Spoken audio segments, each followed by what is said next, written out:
প্রভু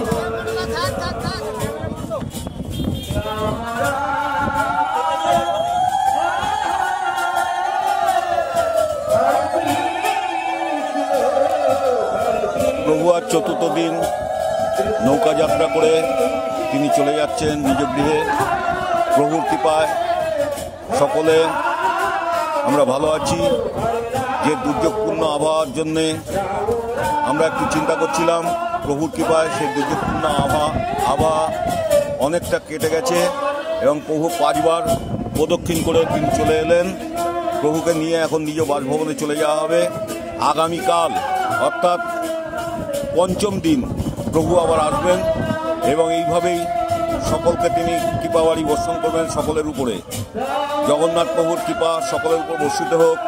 জগন্নাথ স্বামী নয়ন পথগামী ভব তুমি। হে জগন্নাথ প্রভু, সকলের মঙ্গল করো, সকলকে কৃপা করো, সকলকে ভালো রেখো।